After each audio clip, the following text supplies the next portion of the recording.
प्यारे दोस्तों, पूजा करते वक्त हम छोटी छोटी मगर बहुत ज़्यादा महत्व रखने वाली गलतियां कर जाते हैं। आज हम अपने वीडियो में आपको बताते हैं कि ऐसी कौन सी गलतियां हैं जो हमें नहीं करनी चाहिए।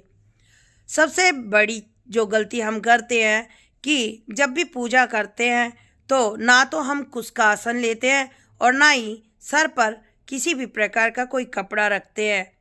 विशेष रूप से ध्यान दें कि जब पूजा करें तो स्नान आदि से निवृत्त होने के बाद आप कुछ के आसन पर बैठकर सूने माथे नहीं, सर पर आप रुमाल या फिर तौलिया रख सकते हैं। प्यारे दोस्तों, पूजा करते वक्त आप सबसे पहले स्नान आदि से निवृत्त कराए अपने भगवान को। उसके बाद कुमकुम रोली का तिलक लगाएं और उसमें आप एकादशी का दिन छोड़ करके बाकी टाइम चावल से तिलक को पूरा करें। अगर आप खाली रोली लगा देते हैं, चावल नहीं लगाते हैं, तो ये भी अधूरा तिलक माना जाता है, जिसे अपशगुन माना जाता है। जब आप तिलक लगाएं तो इस बात का ध्यान रखें कि ये वाली जो हमारी उंगली है, इससे तिलक लगाएं और इस तरीके से उसको पूर्ण करें। औरतों को तिलक लगाए बिंदी के रूप में, मर्द को पूरे तिलक के रूप में। इन बातों का विशेष रूप से आपको ध्यान देना चाहिए। दूसरा, पूजा करते वक्त हम एक गलती करते हैं जो हर कोई आपको नहीं बता पाता। वो ये है कि जब औरत विवाह करने के बाद जब पति के ओले हाथ की तरफ बैठती है तो उसे पत्नी का दर्जा दिया जाता है। हवन पूजा जो भी आप करते हैं, उसमें पूजा करते वक्त आप अपनी पत्नी को, अपने साथी को अपने सीधे हाथ की तरफ बिठाएं। ऐसी मान्यता है कि इसी प्रकार से पूजा में बैठना चाहिए।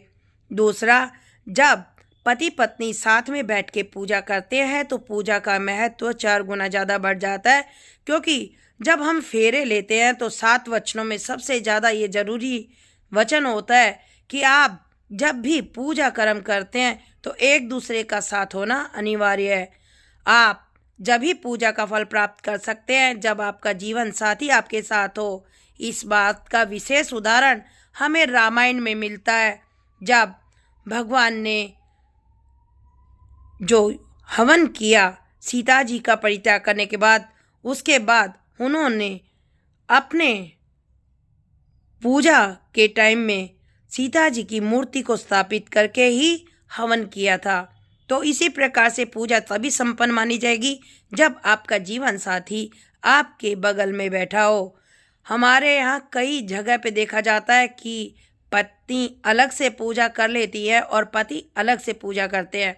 आप रोजाना जो पूजा करते हैं, मैं उसकी बात नहीं कर रही, उसमें आप कर सकते हैं, लेकिन हवन में जब भी आप पूजा करें या विशेष महोत्सव पर आप पूजा करें तो आप जोड़े से पूजा करें, क्योंकि धर्म ग्रंथ यही कहता है कि पति पत्नी एक दूसरे से मिलकर ही पूरे होते हैं। दूसरा, पूजा करने के बाद आप आरती को लास्ट में करें और जो भी पूजा आप माला वगैरह जो भी आप करते हैं उसे पहले करें। उसके बाद में जब आप पूजा स्थान से उठते हैं तो भगवान को जो भोग लगाया हुआ है वो आप सब में बांटें और खुद भी ग्रहण करें। दूसरा, आप जब पूजा स्थान से उठते हैं तो आप अपने आसन को चुचकार करके ही उठें और भगवान से प्रार्थना करें कि जो भी पूजा में गलती हुई है उसे क्षमा करें। प्यारे दोस्तों, पूजा करते वक्त आप इस बात का ध्यान रखें कि चाहे आप पूजा कर लें 1 ही मिनट, लेकिन पूजा करते वक्त आप चाहे फ़ोन हो या कोई आपके सामने आपसे बात करना चाह रहा हो, आप किसी भी प्रकार से पूजा को भंग ना करें। पूजा करते वक्त भगवान को ध्यान रखें। 24 घंटे आप पूरी दुनिया के लिए होते हैं, लेकिन जब पूजा करते हैं तो पूजा में सिर्फ भगवान का ही सुमिरन आपको करना चाहिए। प्यारे दोस्तों, जब पूजा हमारे घर में होती है तो पूरा घर पवित्र हो जाता है। हमें इस बात का ध्यान रखते हुए अपने भगवान को तो मानना ही चाहिए, हमारे कुल देवताओं को भी मानना चाहिए, साथ ही हमें अपने पितरों को भी पानी अवश्य देना चाहिए। आप रोजाना सूर्य नारायण को जब जल चढ़ाते हैं, उसके बाद आप एक लोटे में काले तिल के तार डालकर, थोड़ा मीठा डालकर अपने पितरों को अवश्य भोग लगाएं, क्योंकि पितरों की भी हमें उतनी आवश्यकता होती है जितना कि हमें भगवान की आवश्यकता होती है। आप लोगों से अनुरोध है कि आपको अगर ये वीडियो पसंद आया तो आप लाइक एंड शेयर ज़रूर करें और कमेंट में ज़रूर बताएं कि आप अगले वीडियो में क्या जानना चाहते हैं।